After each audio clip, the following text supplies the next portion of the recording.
You're listening to a Frequency Podcast Network production.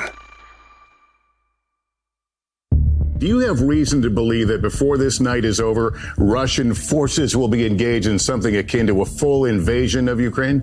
I do. Now it is up to Congress to confront this egregious assault on our democracy. Jesus, please help us. This morning, as new videos show the inferno that engulfed Lahaina and how residents spent hours in the ocean to survive, anger is growing. Israel is now fully poised to annihilate the Gaza Strip. Revenge for last weekend's horrific terrorist attacks that were meticulously planned and executed by Hamas. With the unrelenting assault, it's a scramble to get the help. The dead and wounded arrive by ambulance. There's no shortage of chaos around the world right now. I don't have to tell you that. It's everywhere. It can feel scary, it can feel overwhelming, and it's been years now. For a country of our population, and frankly, for a country with a military as small as ours, Canada has traditionally managed to play an outsized role on the global stage. We've often been known as peacekeepers, something that maybe we could use right now. Much of our international influence can be traced, of course, to our relationships with much larger powers. But not all of it. Canada is also one of the world's most attractive countries for immigrants. And we have been known, at least in more recent decades, to welcome everyone. And that helps us too. So as small as we might be in terms of overall population and military might, we do have some influence and power to wield. Are we doing it? What exactly has Canada done as the globe has become more chaotic? Amid conflicts and climate disasters, a renewed rise of authoritarianism, and everything else we're seeing. Years ago, a marketing slogan embraced by everyone from booksellers to American presidents proclaimed that the world needs more Canada. So what does the world need from Canada right now?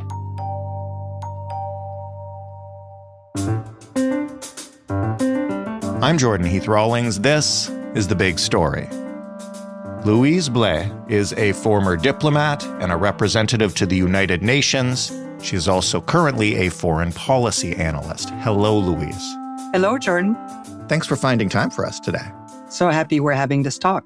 Well, I really am too, because I think given everything that is going on in the world right now and has been for the last 2-3 years now, a lot of people feel like Canada doesn't have a role here and hasn't done much. Let's just start with that. Like, what have you seen from Canada over the past few years, and what should our role be here?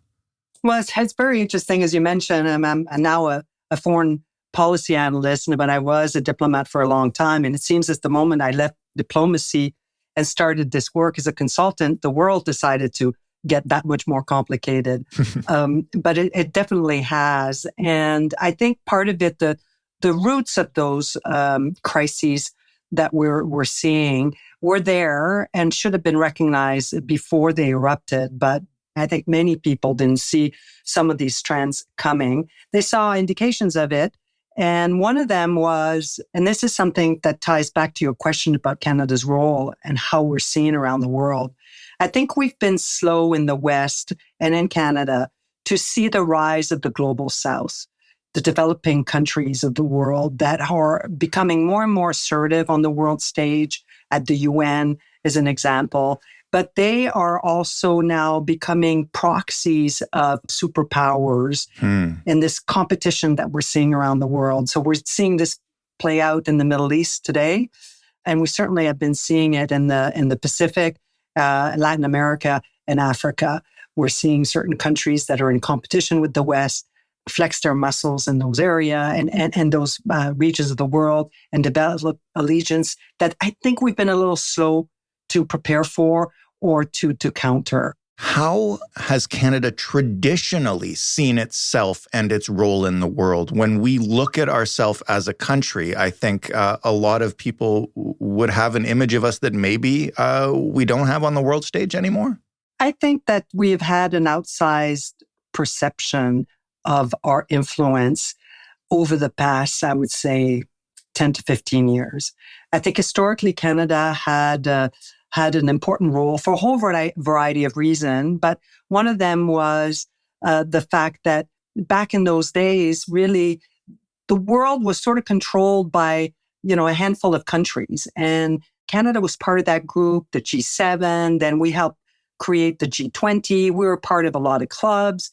Historically, we've had Canadians that have distinguished themselves internationally, Lester B. Pearson, to name just one. And so we've always had this sense that Canada was punching above its weight. And for a long time, we really were. And when the UN was founded, for example, there was just less than 50 countries that joined. So you have, 1 out of 50, you have a stronger voice. Mm-hmm. But as the world expanded, as other countries stepped forward and emerged, Canada, I think, did not fully recognize that our role was diminishing. And whether that's something that we should have resisted, that I'm not so sure. I think you look at how countries of similar, or relative similar size and importance in Europe conduct their foreign policy. And I'm not talking here of France or Germany, but let's talk countries like the Nordic countries. They don't necessarily weigh in on every issue. They don't necessarily try to do everything. They choose certain areas in which they're going to want to exert influence, and then they focus on those. Canada, we've been really dispersed. We've been in la francophonie, Commonwealth. We had a voice in just about every room, but over time, that voice really got crowded out. And part of it, you could say, is a little bit of our retrenchment on certain issues. And part of it is just what happened around us.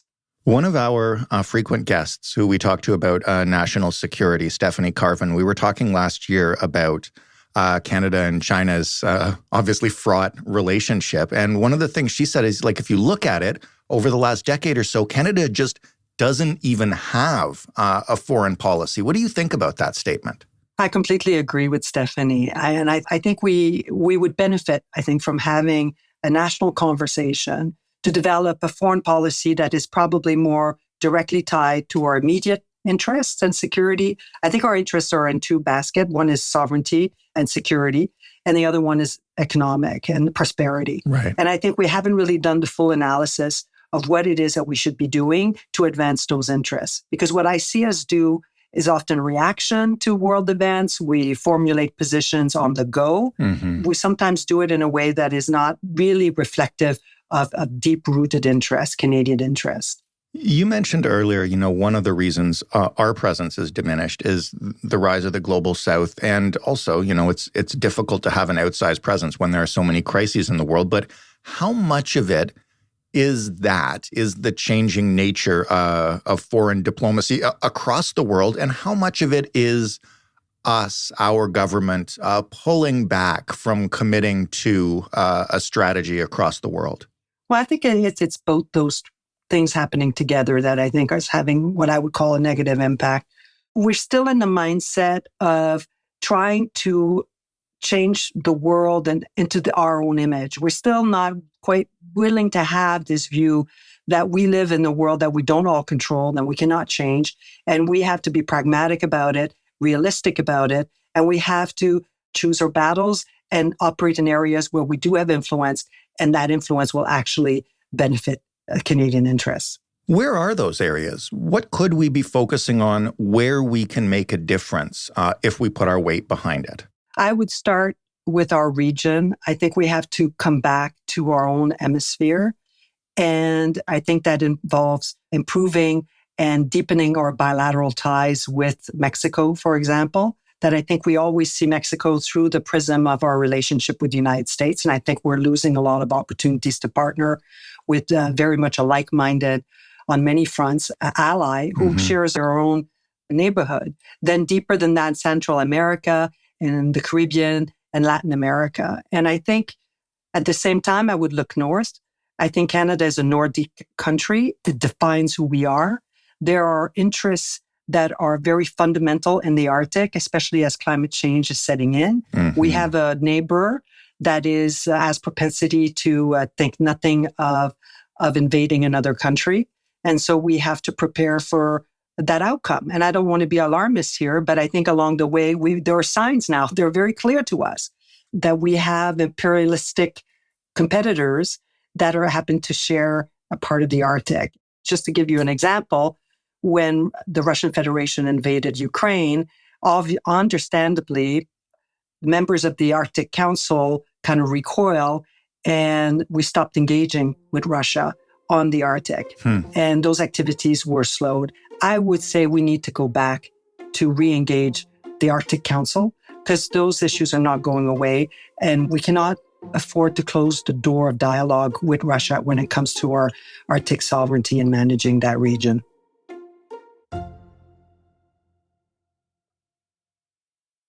Since you mentioned Russia, I'll ask, a big part of why we wanted to speak to you and try to get a sense of the role Canada could play is because we wonder, when we see especially conflicts around the world, which seem to be escalating over the past couple of years, we used to think of Canada as a nation of peacekeepers. And I guess, have we moved away from that, or is that role just not even possible for us anymore? It's such a great question, because for so long, up until recently, I think Canadians really, we felt we had invented the concept, and we were partie prenante of the movement of peacekeeping, which has been a force generally for good at the UN over the past several decades. But the fact of the matter is, there are two things that are making that more difficult today. One is our own capacity to contribute, because we've neglected our military. Right. And that's a whole other avenue to discuss. So our capabilities are greatly reduced. Second, peacekeeping has changed over the course of many decades. And now a lot of countries in Africa, for example, are really, this is an activity, this is something we fund them to do. They basically build peacekeeping forces for their own continent. And there's something to be said about having regional forces on the ground, as opposed to shipping strangers from halfway around the world to try to keep the peace in another region. So peacekeeping has evolved. I think there are still things that Canada could be doing in a peacekeeping environment. We're still respected for our views at the UN on peacekeeping. But I think that because of the nature of the peacekeeping environment today, it's not a top priority, I think, for Canada. And I often hear commentators who say that one of the big reasons why we lost our last bid for the UN Security Council, which I was an intimate part of, was because of our peacekeeping record of the past 10 years. And I can honestly say that in all the conversations that I've had with all the other countries, ambassadors of the other countries, as we were trying to bring them on side to vote for us, not once, and I mean it, not once did I have a country raise this issue with us to say, well, we're not going to vote for you, or we think Canada is neglecting its responsibilities. You're not doing enough for peacekeeping. Not one raised that as a priority for what they would want Canada to do. So I thought that was very enlightening. What do other countries want us to do? Well, the very first thing they want us to do is to listen. Listen to them, listen to what their own priorities are, and partner with them where we can. That's the bottom line. I don't think they need Canada. And now I say other countries, and I need to make a difference here between governments, which are the official interlocutors with whom we interact, whether they're elected or not. At the UN, we have to interact with everyone. So that's who I'm referring to here. I'm not talking about populations that may want Canada to come in, save them from their oppressive regime. Mm-hmm. I'm half joking here, but you know what I'm saying. Right. No, I get it. Yeah. So when Canadians travel around the world and they say, oh, Canada is so admired, so loved, and everyone wants to migrate here, that's all true. But if you speak at governments of these other countries, you're not going to get that same answer. Yes, you're going to get the admiration of Canada. Yes, you're going to get the sense that we could be great partners. You will, though, hear, if you really listen, because they do tell us, we don't need you to lecture us on how we should be managed. And we don't need you to meddle in our domestic issues. And Canada has been seen, for right or for wrong, to have engaged in that kind of activity. We will sometimes fund NGOs in our bilateral aid program that are anti their local government on issues related to gender, reproductive rights, or LGBTQ issues. Now, I'm not passing comment on whether we should or not, but you pay a price for that with the government who says, well, these are not our priorities. You're not respecting what we would like you to partner with us on. So that's what they say. And that's why sometimes they don't vote for us. And because they feel that we just go over their head and we do what we feel would be right for their constituents. Over the past several years, how much does the onslaught now of polarization play a role in what Canada decides to or more likely decides not to do? And I ask this because, well, you just mentioned, LGBT NGOs. There's certainly an incredible amount of polarization on some of the biggest issues and biggest crises in the world. And I can't think of an issue out there that's really important where Canada could take a stand that wouldn't be split here at home. And how difficult is it for a government to develop a foreign policy when it must be hard to get a picture of what Canada as a nation of people actually want their government to do? Of course, that's right. But that does not mean that we should shy away from having that conversation, because while the government at the end of the day has to take into consideration what they're hearing, but they have to make the final decision. But if they're making that final decision based on what is a direct interest to the vast majority of our population, of our country, then they can't be going wrong. But they have to be able to communicate the whys of those decisions. And sometimes that means that we know we're not going to go and do something that would feel good in the moment, where we would have defended a certain right of a certain individual on the world stage or a group of people.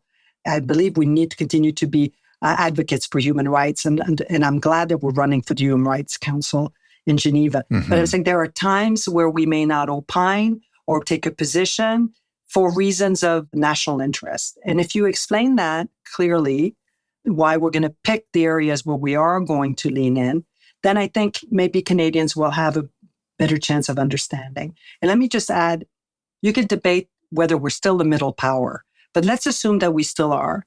So we're big enough to be a target, to be made an example of on something, because our ability to push back or ability to inflict damage in return is limited, present but limited. But let's face it, with some of the little crises we've had of late, with whether it was with Saudi Arabia, whether it was with China, or more recently with India, our ability to really get our way or to really advance our position on this is very much dependent on whether the Americans will back us. Right. And to some extent, the UK or France. So because we need sometimes, and for good or for bad, the Americans in our corner, that basically means that we could be made an example. So we could be targeted and messages could be passed through us. And there are things that countries will do to us that they will never do to the United States, not directly. And so we really do have to be careful on when and how we stick our neck out because of that fact. Because at the end of the day, that's not in the best interest of Canadians.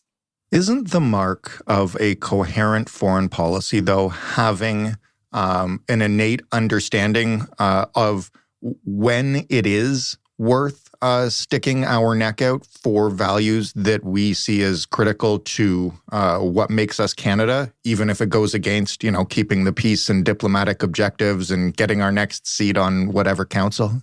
Well, obviously, we have to seek that equilibrium. Foreign policy and diplomacy is not the easiest of activity.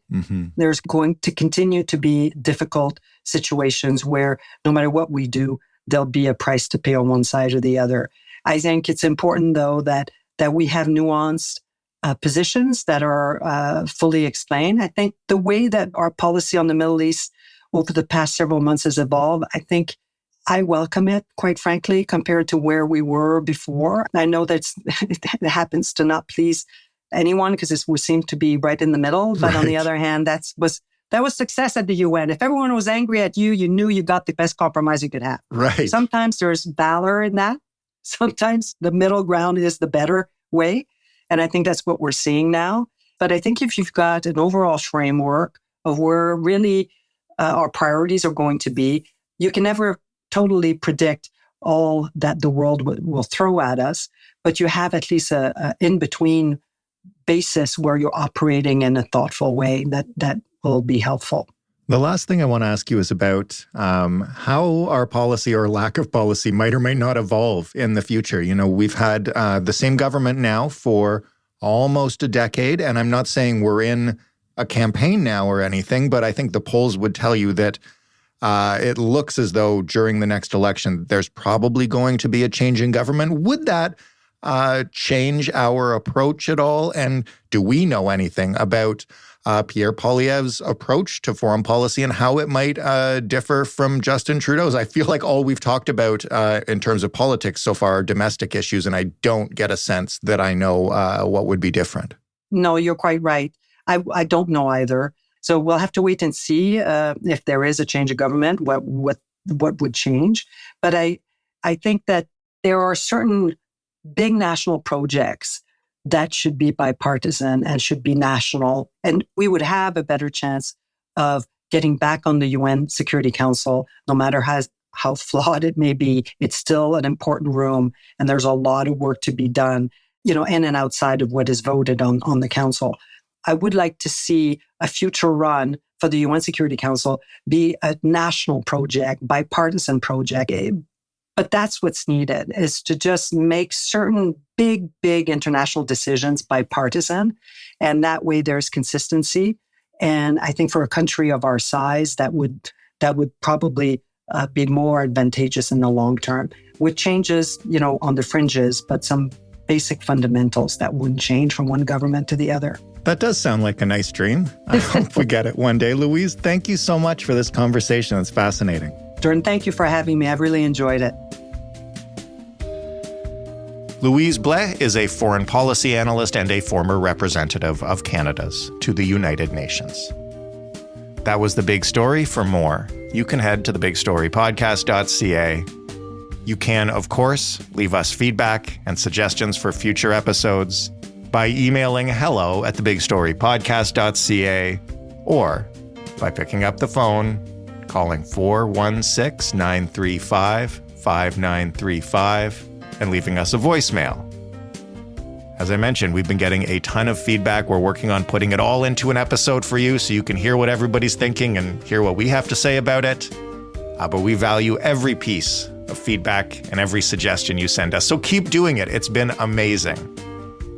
The Big Story is in every single podcast player, and it's on every single smart speaker. All you got to do is ask them to play the Big Story podcast. Thanks for listening. I'm Jordan Heath Rawlings. We'll talk tomorrow.